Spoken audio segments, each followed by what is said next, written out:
ഉച്ചയായപ്പോൾ എല്ലാവരും ഇവിടെ അടുക്കളയിൽ ഒന്ന് കറങ്ങി കറങ്ങി നിൽക്കുകയാണ്. ഭക്ഷണം റെഡിയായോ എന്ന് നോക്കാൻ വേണ്ടിയാണ് വന്നിരിക്കുന്നത്. നമുക്കറിയില്ലെങ്കിലും അവർക്ക് കൃത്യമായിട്ട് സമയം അറിയാം.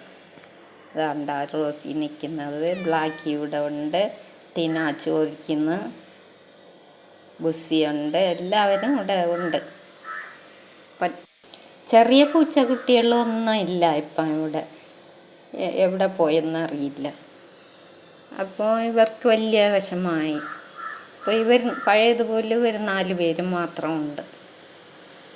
റോസി നിൽക്കുന്നത് കണ്ടില്ലേ ഫ്രിഡ്ജിൻ്റെ അടുത്ത്, ഇങ്ങനെ കറങ്ങി കറങ്ങി നിൽക്കും അവർക്ക്. ഇതാ ചോദിക്കാൻ തുടങ്ങി ഓരോരുത്തരും.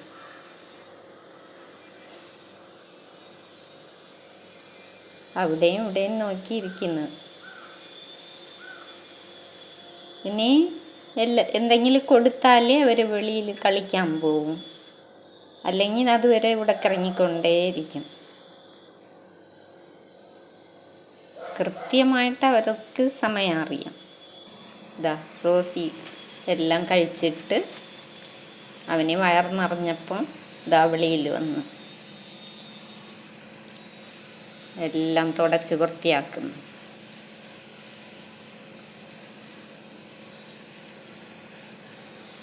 ഇനി വിളിച്ചാലും അവർക്ക് ചെവി കേൾക്കത്തില്ല, അവരെ ഇഷ്ടത്തിന് പോവും. അതാണ്ടാ ബുസ്സി പോണത് കണ്ടില്ലേ, അവനും അവിടെ പോയി ഇരിക്കാൻ തുടങ്ങി. ഇനി അടുത്തതായിട്ട് ടീന വന്ന് അവനും വെളിയിൽ കളിക്കാൻ പോകുന്നു.